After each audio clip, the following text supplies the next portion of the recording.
à l'instant précis où nos yeux s'ouvrent sur une nouvelle journée. Une impulsion presque inconsciente nous pousse à tendre la main vers la table de chevet.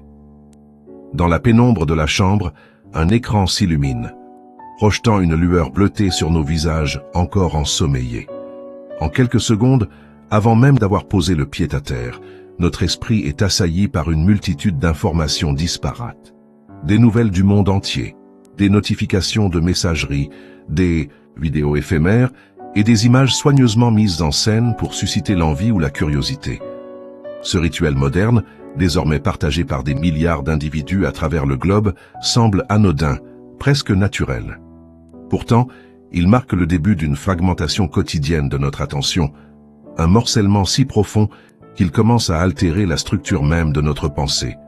Nous qualifions volontiers ce phénomène de fatigue numérique, de saturation cognitive ou même, dans un jargon plus contemporain et familier, de pourriture cérébrale. Ce terme, bien que volontairement provocateur, traduit une réalité douloureuse.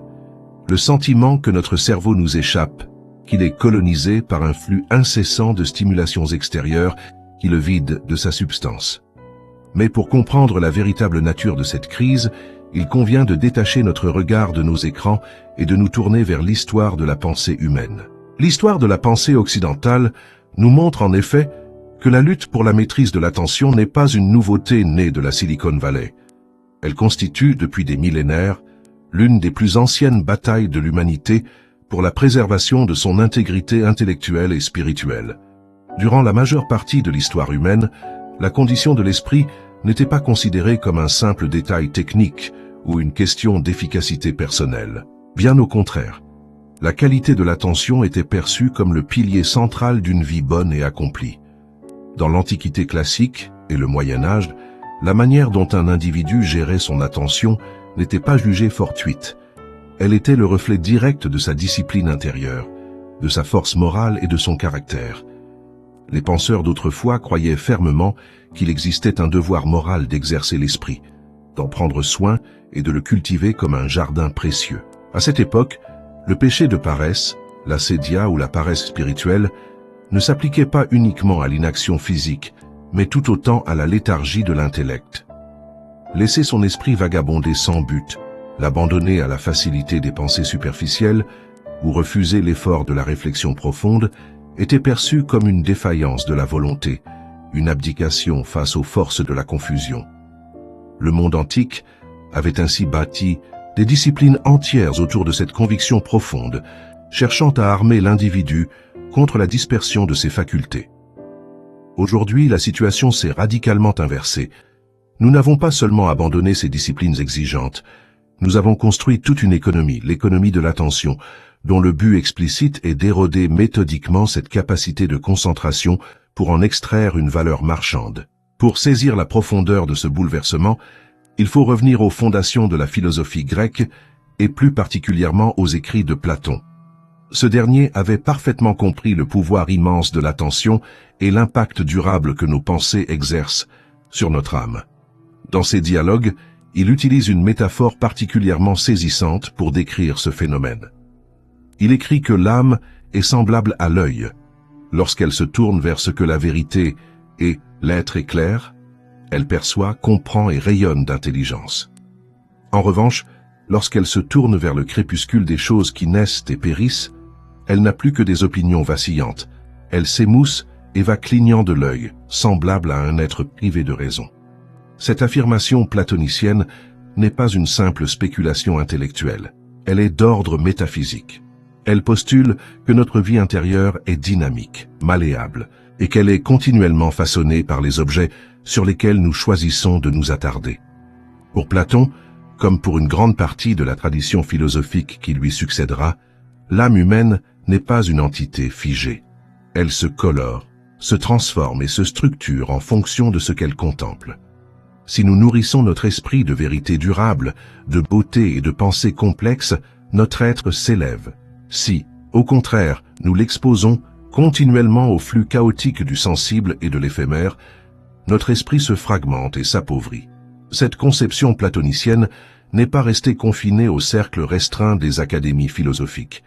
Elle a littéralement structuré l'ensemble du système éducatif grec, la paideia. Cette éducation classique des jeunes citoyens reposait sur la certitude absolue que tout ce qu'un enfant consomme façonne son caractère futur. Les récits qu'il entendait, la musique qu'il écoutait, les images dont il était entouré et les actions dont il était le témoin, tout cela participait activement à sa formation morale et intellectuelle. Les Grecs prenaient cette influence si au sérieux qu'elle était au cœur des plus grands débats politiques de la cité.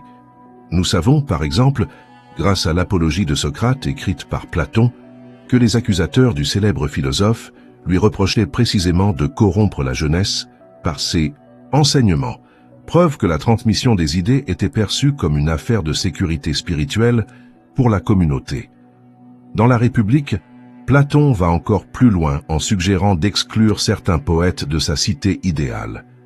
Il craignait que les représentations homériques des dieux, souvent dépeints comme mesquins, querelleurs, jaloux et soumis à leurs impulsions les plus basses, ne déforment l'esprit des jeunes Athéniens en leur offrant des modèles de comportement indignes. Les Grecs avaient une conscience aiguë du fait que les influences intellectuelles et esthétiques auxquelles on s'expose de manière répétée finissent par façonner non seulement des individus, mais des générations entières. Cette préoccupation se retrouve d'ailleurs de manière lumineuse dans l'une des métaphores les plus célèbres de Platon, l'allégorie de la caverne. Les prisonniers enchaînés au fond de la grotte ne voient que des ombres projetées sur la paroi devant eux. Ces ombres, générées par des marionnettistes cachés derrière un mur, représentent les illusions du monde sensible, les rumeurs de la cité et les opinions toutes faites. Les prisonniers croient assister à la réalité elle-même, simplement parce qu'ils n'ont jamais rien connu d'autre et que leur attention est entièrement captive de ce spectacle d'ombre. Pour Platon, la véritable éducation, la paideia, consiste à briser ces chaînes et à opérer un retournement complet de l'âme pour la tourner vers la lumière du soleil, c'est-à-dire vers la réalité intelligible et la vérité. Si l'on transpose cette allégorie à notre époque contemporaine, la ressemblance est frappante. Nos fils d'actualité, nos flux algorithmiques et nos vidéos de quelques secondes sont les ombres modernes projetées sur les parois de nos écrans portables. Les concepteurs de ces plateformes agissent comme les marionnettistes de la caverne, capturant notre attention pour nous maintenir dans un état de passivité contemplative face à des représentations simplifiées et souvent déformées de la réalité. Le défi de la liberté reste le même. Il nous faut trouver la force de détourner notre regard des ombres numériques pour réapprendre à regarder le monde réel dans toute sa complexité. Quelques siècles plus tard, à Rome, l'empereur stoïcien Marc Aurèle reprenait cette même réflexion dans ses célèbres Pensées pour moi-même, écrit au milieu des tentes militaires, alors qu'il menait des campagnes difficiles aux frontières de l'Empire ou qu'il devait faire face aux intrigues politiques de la capitale. Son journal intime témoigne d'un effort constant pour préserver son espace mental. Il y a consigné cette phrase devenue célèbre. « Ta pensée sera telle que tu la feras souvent, car l'âme se teint des pensées dont elle s'imprègne. » Par ces mots, Marc Aurèle se rappelait à lui-même que, malgré le bruit du monde, les responsabilités de l'État et le chaos de la guerre, sa vie intérieure demeurait sa seule véritable propriété, un espace qui exigeait une discipline constante. Pour le souverain philosophe, laisser des pensées triviales, colériques ou anxieuses envahir son esprit équivalait à abandonner la citadelle intérieure aux mains de l'ennemi. L'attention n'était pas un luxe réservé au moment de loisir, mais l'outil de survie indispensable pour rester juste, calme et lucide face à l'adversité. L'âme devenait littéralement le miroir de ses préoccupations quotidiennes. Si un empereur, au sommet du pouvoir terrestre, ressentait le besoin impérieux de discipliner son attention pour ne pas perdre son humanité, nous pouvons mesurer l'abîme qui nous sépare de cette exigence à une époque où nous livrons volontairement notre esprit aux courants les plus tumultueux du réseau mondial. Pour approfondir encore cette perspective antique, il convient d'examiner l'analyse qu'Aristote propose dans son Éthique à Nicomaque. Le philosophe y soutient que la contemplation, la théoria, n'est pas simplement une activité intellectuelle utile parmi d'autres, mais l'activité suprême de l'être humain, celle qui exprime de la manière la plus parfaite ce qui fait notre spécificité en tant qu'être doué de raison. Selon Aristote, C'est dans ces moments de réflexion désintéressée, où l'esprit s'attache à comprendre le monde et les principes premiers, que l'homme se rapproche le plus du divin et réalise pleinement son potentiel d'épanouissement. À la lumière de cette philosophie aristotélicienne, les distractions chroniques auxquelles nous nous soumettons aujourd'hui à travers nos écrans ne sont pas seulement des pertes de temps ou des inefficacités économiques. Le fait de faire défiler indéfiniment des flux d'images sur un téléphone portable n'est pas un simple divertissement innocent. C'est le symptôme plus profond d'une vie qui passe à côté de son véritable but. En nous coupant de la possibilité même de la contemplation, ces technologies nous privent de l'activité la plus digne de notre nature. Face à ce tableau brossé par les plus grands esprits de l'Antiquité, une question s'impose avec une force troublante. L'homme moderne, prisonnier de ces stimuli perpétuels, vit-il encore véritablement au sens où l'entendaient les anciens? Pour trouver un écho plus proche de notre sensibilité moderne à ces préoccupations antiques, il faut se tourner vers le XVIIe siècle français et la figure monumentale de Blaise Pascal. Dans ses pensées, Pascal a analysé avec une acuité extraordinaire ce qu'il appelait le divertissement. Pour lui, le grand drame de la condition humaine réside dans notre incapacité à faire face à notre propre finitude, à notre misère et au vide existentiel qui nous habite lorsque nous sommes confrontés à nous-mêmes dans le calme de la solitude. Pour fuir cette angoisse insupportable, l'homme déploie une énergie phénoménale à s'agiter, à s'occuper de broutilles, à courir après des honneurs ou des plaisirs éphémères. Pascal a résumé cette tragédie en une formule restée célèbre. Tout le malheur des hommes vient d'une seule chose, qui est de ne savoir pas demeurer en repos dans une chambre. Le divertissement pascalien est le précurseur direct de notre consommation compulsive de contenu numérique, le flot ininterrompu d'informations, les vidéos de quelques secondes, les alertes stridentes de nos téléphones ne sont rien d'autre que les avatars modernes des chasses à courre et des jeux de course que Pascal observait à son époque. Ils remplissent la même fonction tragique, saturer l'espace mental pour empêcher la conscience de se poser les questions essentielles sur le sens de la vie, la mort et la destinée humaine. L'industrie technologique contemporaine n'a pas inventé cette fuite en avant. Elle l'a simplement industrialisée, rendant le divertissement accessible à chaque seconde, directement au creux de notre main. Aujourd'hui, nos capacités d'attention ne sont plus seulement menacées par nos propres penchants psychologiques, à la fuite ou au divertissement. Elles sont prises d'assaut par un système technique et financier d'une puissance sans précédent, l'économie de l'attention. Ce terme, désormais courant, ne désigne pas une simple évolution naturelle de nos outils de communication. Il qualifie un système d'ingénierie sociale complexe, conçu scientifiquement pour capter, retenir et monétiser la moindre parcelle de notre temps de cerveau disponible. Les concepteurs de ces plateformes sont partis d'un constat économique simple. L'attention humaine est une ressource finie. Il n'y a que 24 heures dans une journée et chaque minute passée par un utilisateur sur une application représente une opportunité de lui présenter des publicités, de collecter ses données personnelles et, en fin de compte, de générer du profit. Pour remporter cette guerre de capture, les plus grands talents de notre époque, ingénieurs en informatique, neuroscientifiques, designers d'interface et spécialistes du comportement, ont été mobilisés pour concevoir des applications capables de contourner nos barrières cognitives et de s'adresser directement à nos instincts les plus primitifs. Chaque notification rouge, chaque mécanisme de défilement infini, chaque suggestion algorithmique personnalisée est le produit de recherches de pointe visant à maintenir notre regard fixé sur l'écran le plus longtemps possible. Le terme même de fil d'actualité, traduit de l'anglais feed, qui signifie littéralement nourrir ou mangeoire, est d'une pertinence ironique et cruelle. Il évoque le bétail rassemblé pour recevoir sa pitance quotidienne, soumis au bon vouloir de ceux qui contrôlent la distribution du grain. Les rouages de cette machinerie de captation de l'attention sont aujourd'hui largement documentés, parfois par ceux-là même qui ont aidé à les construire. En 2017, Sean Parker, l'un des premiers dirigeants de Facebook, a publiquement admis que la plateforme avait été délibérément conçue dès l'origine pour consommer autant de temps et d'attention humaine que possible. Pour y parvenir, les développeurs ont exploité une vulnérabilité bien connue de la psychologie humaine, le circuit de la récompense et la libération de dopamine. Chaque mention j'aime, chaque commentaire, chaque partage agit comme une microdose de gratification sociale qui stimule notre cerveau et l'incite à renouveler l'action. Ce mécanisme repose sur le principe de la récompense aléatoire, la même structure psychologique qui rend les machines à sous si addictives dans les casinos. L'utilisateur ne sait jamais s'il va trouver une information intéressante, un message affectueux ou une image surprenante en rafraîchissant son fil d'actualité.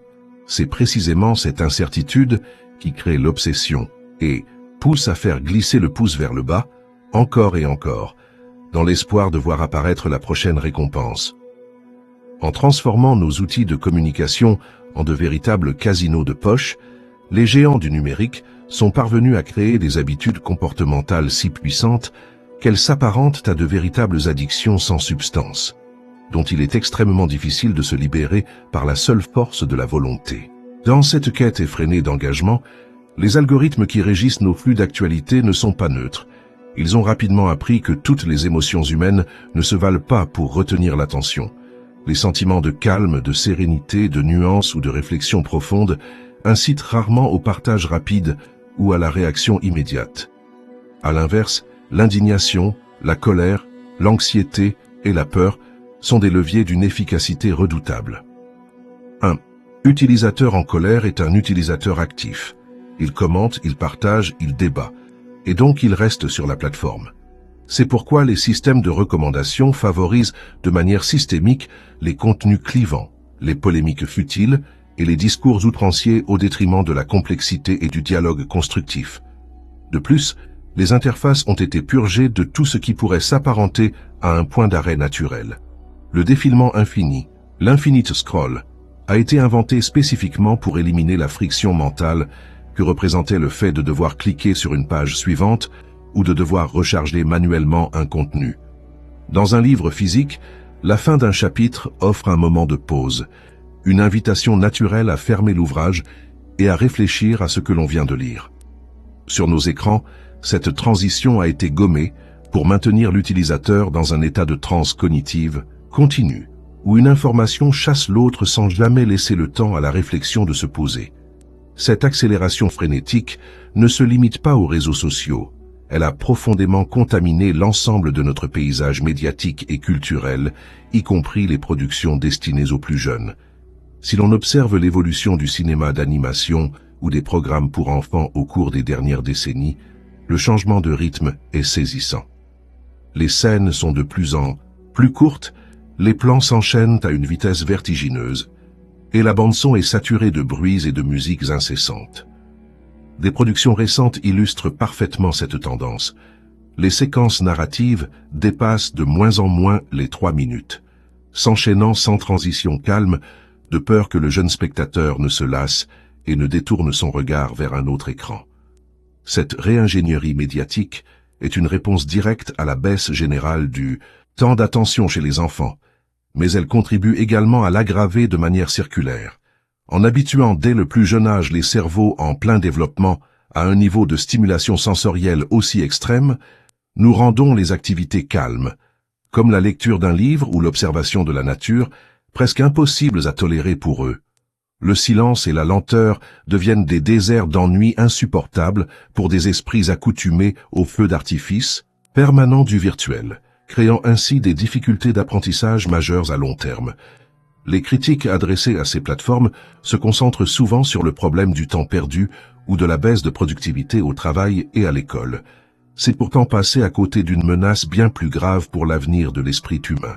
Le véritable enjeu n'est pas seulement que nous passons moins de temps à être productifs, mais que nous sommes en train de perdre, de manière progressive et silencieuse, notre capacité même à prêter attention de manière soutenue. La concentration n'est pas une ressource magique qui reste intacte, indépendamment de nos habitudes de vie. C'est une faculté cognitive qui s'apparente à un muscle. Sans exercice régulier et rigoureux, elle s'atrophie. La capacité de se plonger dans un texte difficile, de suivre une démonstration logique complexe sur plusieurs dizaines de pages, de s'asseoir seul dans le silence avec une question sérieuse, sans chercher de distraction immédiate. Tout cela requiert un effort de la volonté que notre environnement numérique décourage activement.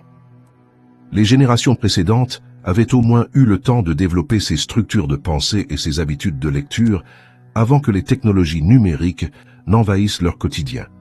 Elles disposent ainsi d'une forme d'ancrage cognitif, d'une mémoire de ce qu'était la concentration profonde.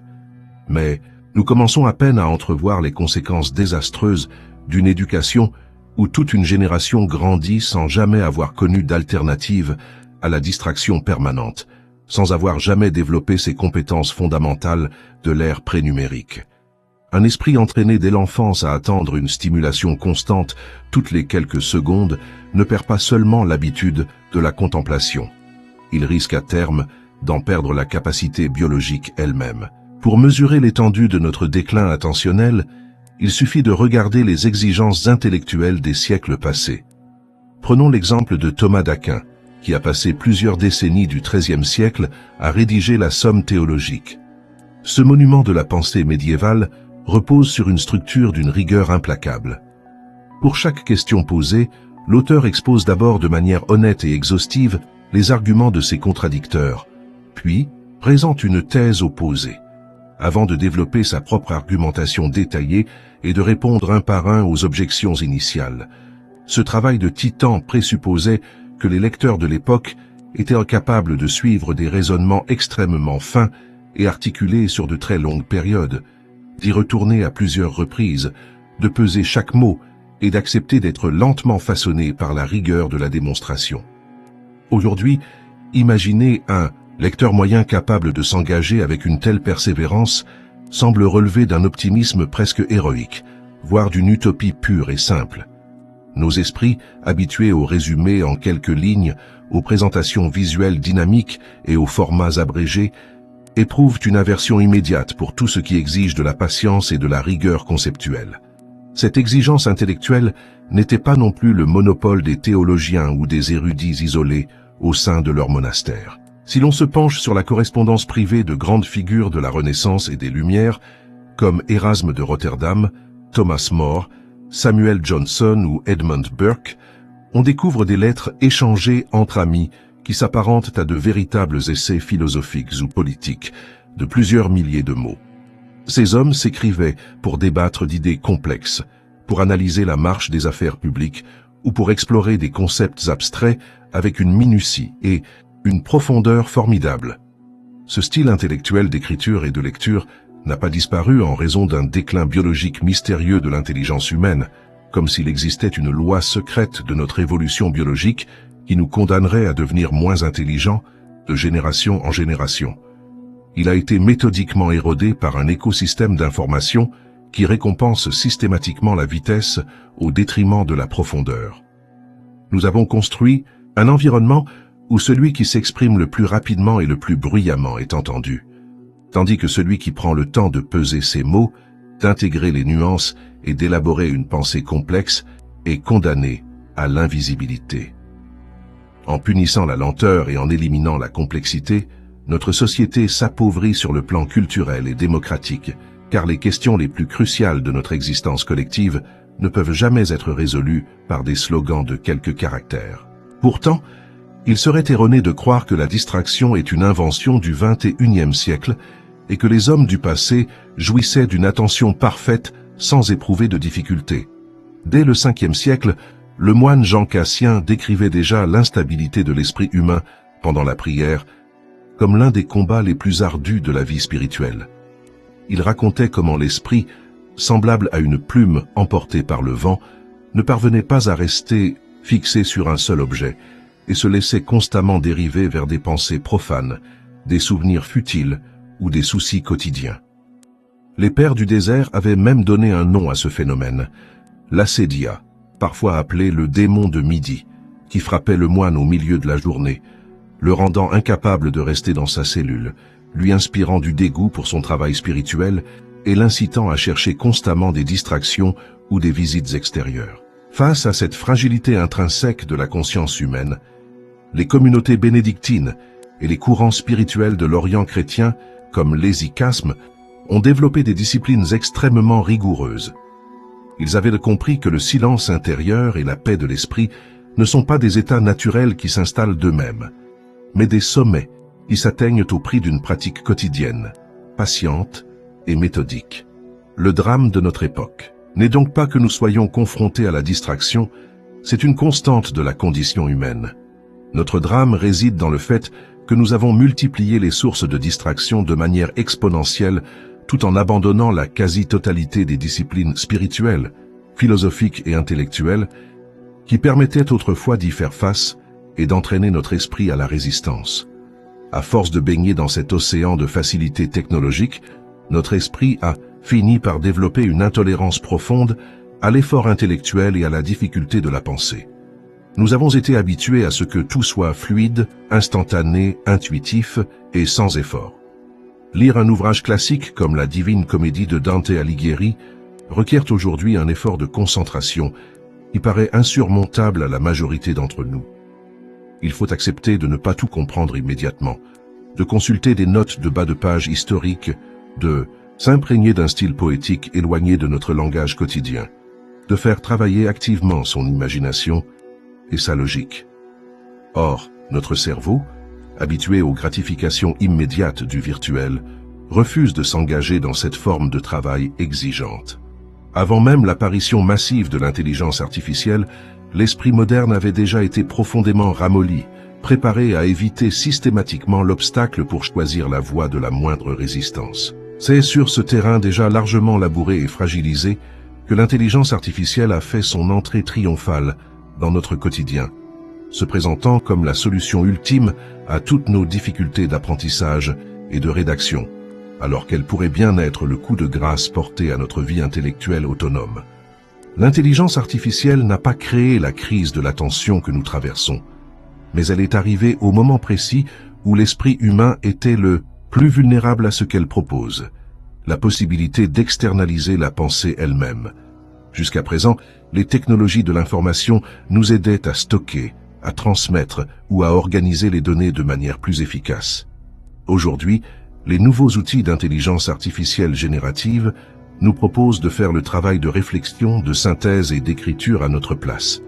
La friction intellectuelle, qui obligeait autrefois l'esprit à lutter avec un texte difficile pour en extraire la substantifique moelle, à chercher le mot juste pour exprimer une idée subtile ou à structurer patiemment un argumentaire complexe, est en train d'être entièrement éliminée par la technologie. La tentation devient alors irrésistible d'abdiquer toute souveraineté intellectuelle face à la commodité absolue de ces outils. Ils peuvent rédiger des rapports en quelques secondes, résumer des livres entiers en quelques paragraphes simplistes, traduire des textes dans une langue dépouillée de toute subtilité poétique et formuler des réponses toutes faites à des questions philosophiques complexes. Sur le plan de l'efficacité pure, la machine l'emporte de manière écrasante sur le cerveau humain. Mais cette quête obsessionnelle d'efficacité repose sur un contresens fondamental quant à la nature même de l'esprit humain, de son développement et de son bonheur. Pour comprendre ce contresens, il faut à nouveau invoquer la sagesse d'Aristote. Lorsque le philosophe grec affirmait que la contemplation était l'activité humaine par excellence, il n'a jamais prétendu que cette activité était efficace au sens économique ou technique du terme. Bien au contraire, la contemplation est par essence une activité désintéressée qui ne produit rien d'autre qu'elle-même. Sa valeur réside tout entière dans l'effort même de la recherche, dans ce face-à-face exigeant et intime entre l'esprit humain et la vérité. Une personne qui décide d'externaliser de manière permanente cet effort de réflexion et de création à une machine s'ampute d'une part essentielle de son humanité. Elle risque de devenir moins engagée dans le monde, moins capable de pensée critique originale, moins sensible aux nuances esthétiques et morales, et, d'une certaine manière, moins pleinement vivante. L'esprit humain ne se développe pas en évitant les difficultés, mais en se mesurant à elles. Tout comme le corps physique a besoin de la résistance de la gravité et de l'effort physique pour rester vigoureux, l'intellect a besoin de la résistance des idées complexes et de l'effort d'articulation pour demeurer vif, agile et lucide. En éliminant toute friction cognitive, l'intelligence artificielle risque de transformer l'humanité en une espèce de spectateur passif, incapable de comprendre le monde qu'ils ont eux-mêmes construit et de participer activement à son évolution. Face à cette perspective inquiétante, de nombreux penseurs et institutions tentent aujourd'hui de poser des balises éthiques pour encadrer notre relation avec ces technologies émergentes. C'est dans cet esprit que s'inscrivent plusieurs appels contemporains à la vigilance, à l'image des réflexions partagées dans des documents récents sur la dignité humaine à l'ère numérique, qui soulignent l'importance de préserver la souveraineté de l'esprit humain face à l'automatisation de la pensée. Ces textes de sagesse nous rappellent avec force que les outils technologiques créés par l'humanité doivent impérativement servir à nous rendre plus humains, ou du moins rester neutres à cet égard, plutôt qu'à réduire notre dignité ou à affaiblir nos facultés fondamentales. Une technologie qui nous dispense de penser, de créer, de décider et de ressentir de manière autonome ne nous libère pas. Elle nous aliène. Il est donc urgent d'ouvrir un débat philosophique de fond sur la place que nous souhaitons accorder à ces systèmes algorithmiques dans nos vies privées, professionnelles et publiques. Ce défi intellectuel et éthique est sans doute l'un des plus cruciaux de notre siècle, car il touche à la définition même de ce qu'est un être humain et à l'avenir de notre civilisation de la pensée. Pour saisir la racine la plus profonde de notre vulnérabilité face à ces technologies de la distraction, il est indispensable de faire un détour par la théologie et la psychologie de saint Augustin d'Hippone. Dans ses confessions, écrites après des années passées à courir après la gloire littéraire, les plaisirs mondains et les spéculations philosophiques infructueuses, Augustin a formulé l'une des phrases les plus célèbres de l'histoire de la pensée occidentale. « Tu nous as fait pour toi, Seigneur, et notre cœur est sans repos tant qu'il ne repose en toi. » Pour Augustin, l'être humain est habité par une insatisfaction fondamentale, une inquiétude existentielle, l'inquietudo que rien de ce qui est terrestre, limité ou éphémère ne peut véritablement combler. Cette inquiétude n'est pas une anomalie ou un défaut de fabrication de notre psyché. Elle est le signe de notre noblesse, la preuve que notre désir le plus profond est orienté vers l'infini et l'absolu. Le drame commence lorsque nous tentons de satisfaire cette soif d'infini avec des objets finis, transitoires et dérisoires, créant ainsi un désordre profond dans nos amours et nos désirs. Ce que les plaisirs du monde et l'ambition politique tentaient de satisfaire dans l'âme d'Augustin, l'économie de l'attention tente de le satisfaire aujourd'hui dans l'esprit de l'homme moderne, en lui offrant un flot ininterrompu de nouveautés dérisoires et de gratifications virtuelles qui ne font que nourrir son insatisfaction pour mieux la monétiser. Notre curiosité naturelle, notre désir de comprendre et notre soif d'explorer le monde existaient bien avant l'avènement des réseaux sociaux et de l'intelligence artificielle. Mais ces outils modernes ont trouvé dans notre inquiétude existentielle le levier parfait pour nous enchaîner à nos écrans. En nous, offrant des réponses immédiates, des nouveautés continuelles et des interactions virtuelles superficielles, ils créent une illusion de plénitude qui s'évanouit à la seconde même où nous posons notre téléphone. Cette fausse satisfaction ne fait qu'exacerber notre vide intérieur, nous poussant à y replonger avec encore plus d'ardeur. Plus nous nous laissons aller à cette distraction perpétuelle, plus nous affaiblissons notre volonté et notre capacité à penser en profondeur aux questions qui importent réellement. Qui sommes-nous? Quel est le sens de notre existence? Comment vivre de manière juste avec les autres? Ces questions existentielles exigent du silence, de la patience, de la solitude et une acceptation de l'incertitude que l'environnement numérique cherche à tout prix à éliminer de notre quotidien. En nous maintenant dans un état de réactivité permanente, nous devenons des étrangers à nous-mêmes, incapables d'habiter notre propre intériorité et de développer une véritable conscience morale. C'est précisément parce qu'ils connaissaient cette fragilité humaine que les grands courants de pensée de notre histoire ont mis en place des disciplines rigoureuses pour cultiver l'attention et faire barrage à la dispersion naturelle de l'esprit.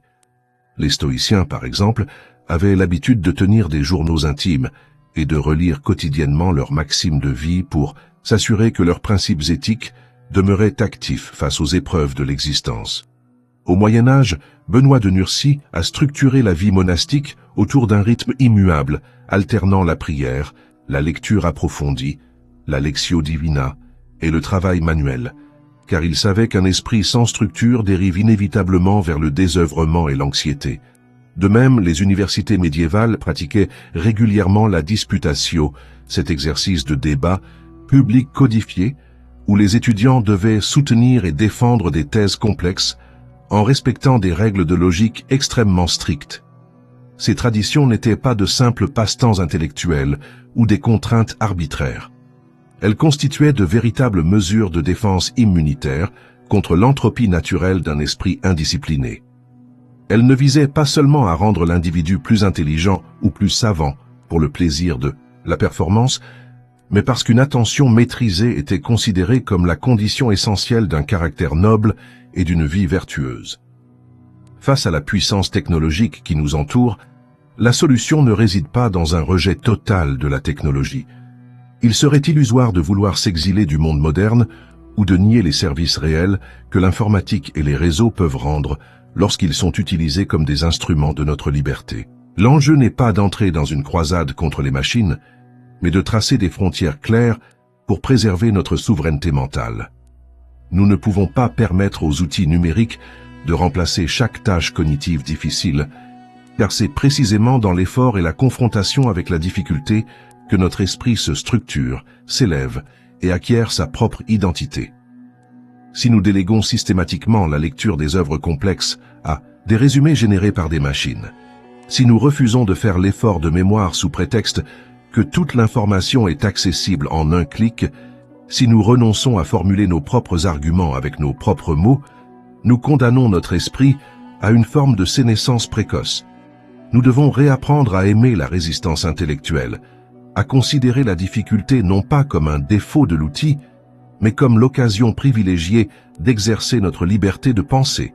Pour concrétiser cette résistance dans notre quotidien, nous pouvons adopter des gestes simples mais exigeants, inspirés des disciplines d'autrefois. Nous pouvons choisir de lire le livre difficile en entier, plutôt que de nous contenter de regarder son adaptation cinématographique ou de parcourir un résumé superficiel sur Internet.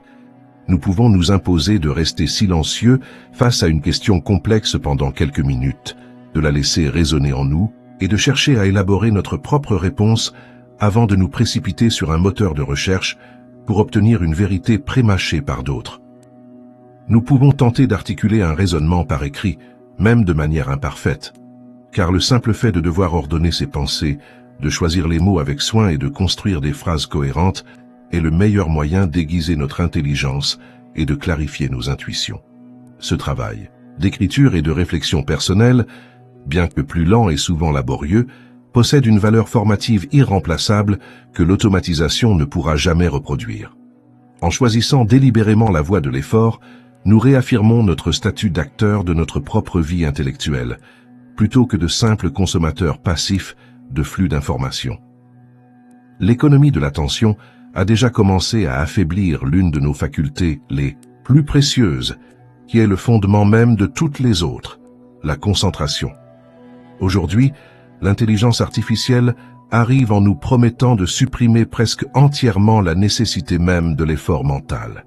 C'est la tentation ultime, celle contre laquelle toutes les grandes traditions de sagesse nous ont mis en garde depuis des millénaires. La promesse d'obtenir la sagesse sans la discipline, la formation sans l'effort, et l'arrivée au sommet sans avoir jamais parcouru le chemin. Si nous cédons à cette illusion de facilité, si nous laissons la technologie affaiblir notre esprit, tout en augmentant sa propre puissance de calcul, nous risquons d'obtenir des capacités matérielles extraordinaires au prix du sacrifice de ce que nous avons de plus précieux, notre intériorité. Ce sont nos pensées qui façonnent notre âme. Si nous abandonnons totalement la maîtrise et la discipline de notre pensée à des machines et à des algorithmes, nous acceptons implicitement de leur céder une partie de nous-mêmes, de renoncer à notre liberté de juger, de ressentir et d'exister de manière autonome. La tâche qui se dresse devant nous n'est donc pas de rejeter en bloc les innovations, mais de veiller jalousement à ce qu'elles restent à leur juste place de servantes de l'épanouissement humain. Au lieu d'en devenir les subtiles subversives, c'est en cultivant cette vigilance au quotidien, en réapprenant à apprécier la beauté du silence, de l'étude patiente et de la réflexion approfondie que nous pourrons sauvegarder notre humanité face aux tempêtes de la distraction numérique. Je vous remercie d'avoir partagé ce temps de réflexion avec moi tout au long de cette vidéo. Si ce contenu a éveillé des résonances en vous, si vous y avez trouvé une valeur ou une source d'inspiration pour votre propre cheminement, n'hésitez pas à laisser un j'aime pour soutenir ce travail et à vous abonner à la chaîne. pour ne pas manquer nos prochaines explorations philosophiques et historiques. Vos commentaires sont également précieux pour prolonger cette discussion. Partagez vos propres expériences, vos difficultés face aux écrans ou les disciplines que vous avez mises en place pour préserver votre attention. À une époque où le bruit du monde se fait de plus en plus assourdissant, prendre le temps de s'arrêter pour penser ensemble est déjà un acte de résistance magnifique. Prenez soin de votre esprit, cultivez la clarté de vos pensées, et à très bientôt pour une nouvelle vidéo. À l'instant